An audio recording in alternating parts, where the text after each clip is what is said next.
If you've made it to this channel, chances are you're just like me. You're a stupid bitch. Okay, you guys. So today we're doing part 2 of Is Waiting for Sex Spiritual? Okay. So maybe about 2 years ago, maybe it might have been a little bit over 2 years ago, I was talking to you guys about um, how when I get a boyfriend, I'm gonna fuck. Just being blunt. That's what I was talking to you guys about. Okay, and I was talking to you guys about is doing the celibacy route the best way to manifest love or to manifest marriage. Okay, I know a lot of people are going the celibacy route. They're waiting 2, 3, 4, 5 years being celibate to manifest a mate. Now, during that time, I was celibate. However, it wasn't to manifest a mate. So, what I discovered is what I said originally, I believe is correct. How you need to sample it before you settle down with it, okay? Because what I discovered is if you do go the celibacy route to manifest a husband, let's say you're celibate or wife, because this is for men and for women, because I know men are doing this too. Okay, so let's say you do end up manifesting um, the person that wants to marry you during your celibacy. Okay, let's say that you don't sleep with them, you marry them first, and then you sleep with them afterwards. What I realized is that the spiritual realm does not, at this time, they don't see marriage the same way that we see it. So some people look at it as, well, at least I got my spouse, at least I got my mate. They're not thinking about the sex part. Okay, so this is like a setup to get your spouse, but to also have a relationship with unfulfilling sex. Okay, this is why I said originally to sample it before you marry it. Don't just come off your celibacy and marry someone and you haven't slept with them first. You haven't figured out first if they fulfill you sexually or not. Because to me, that's like awful to be in a marriage and the sex is not fulfilling, or that person is not sexually compatible with you.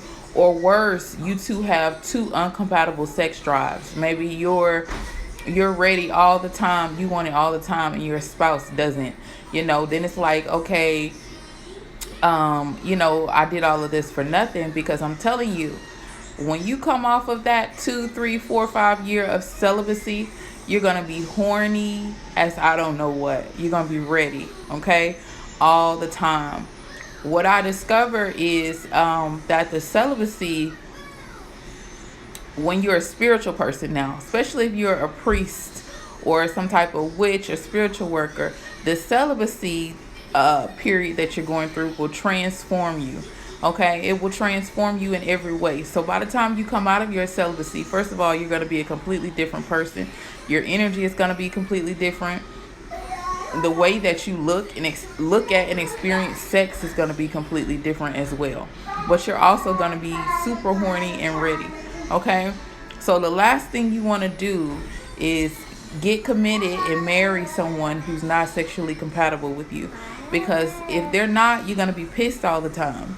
You know what I'm saying? You just got out of that 2, 3, 4 year, 5 year celibacy only to marry someone that is not sexually compatible with you. You don't want to set yourself up to be in a marriage and sexually frustrated. This is why I say, you know, you need to sample it first. Make sure that you guys both have a compatible sex drive and that you both fulfill each other first. Because after you come out of those years of celibacy, you don't want to get in a relationship with someone and they sexually frustrate you. You're going to be mad as hell. Okay? And this is what happened to me. And I might end up having to make a part 3 to this as well. So I ended up getting stranded in the middle of the night and I had to walk. Okay? Now, while I was walking, this nice guy, he ended up seeing me walking and he offered me a ride back. Okay? Now he did give me a ride back. He helped me with my bags and everything I had with me. Really sweet, you know. Now, a few days later, he calls me back and he asked me if I could come over. Okay. Now, I have already been practicing celibacy for years. Okay. So I'm sitting around, this whole time. I'm not in a rush to make love, but I'm sitting around waiting for spirit to, send the man. So when he calls me up randomly, um, a few days later, he was like, can you, he was like, I want to ask you something, but I don't know how you'll feel about it. I want to see if you can, if you're okay with spending the night, would you like to come over and spend the night with me? And I was like, yeah, of course. So, I'm extremely spiritual, okay? And that might be an understatement, saying that I'm extremely spiritual, okay? So I'm going with the spirit, I'm going with the signs, okay? This dude has no idea, like, well, he saved my life, because if not for him that night, I would have had to have walked miles in the dark at, like, I don't know, maybe it might have been like 11:30, 12 o'clock at night.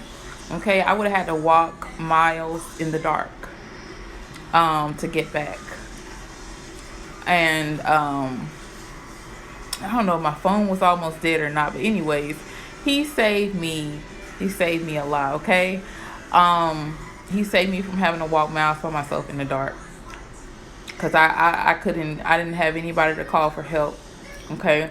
So I'm going with the signs here. So when he called and asked me, if I could come and spend the night, I'm like, okay, yeah, of course,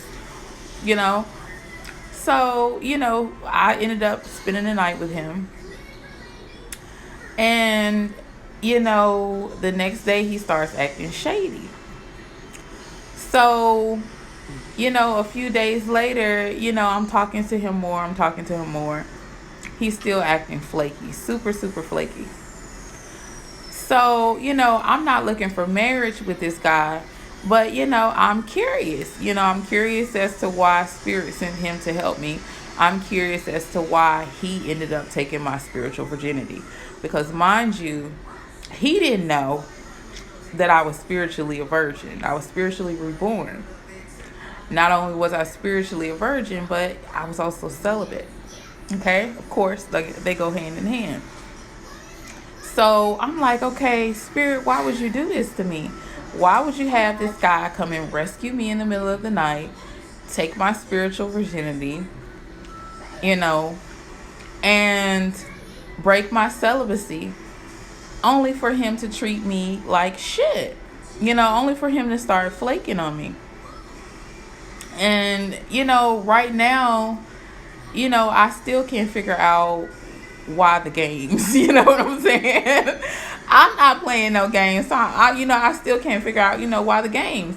But what I have figured out is that, the benefit, what I did see is that when you come out of celibacy, you need to make sure that you have someone that is sexually compatible with you. Because, see, now my problem is I'm not even focused on the fact that, I'm not engaged to be married or anything like that. I'm focusing on the fact that I'm super, super horny and wide open right now. I mean, emotionally, physically, I'm like wide open. I'm ready. I'm hot and ready all day, every day. I'm ramped up. And, now that this guy's acting flaky, it's like, now I got to try to figure out, well, who's going to be my lover? Now what am I going to do? I don't have a lover. I don't have a fiance. I don't have a spouse. You know what I'm saying? So that's why I said make sure that you find someone that is compatible with you. Because when you get out of those years of celibacy, you're going to be hot and ready all day, every day. And you don't want to be sitting around sexually frustrated. Because now that's how Spirit got me. I'm sexually frustrated, And it's like after you come out of those years of celibacy, you don't want just anybody. And you don't want multiple partners, Right now I just want one partner that I can regularly, be with as much as possible every day. So I'm like, Spirit, why would you do this to me? Now I'm frustrated. He don't want to do anything anymore. I don't know what's going on. So definitely.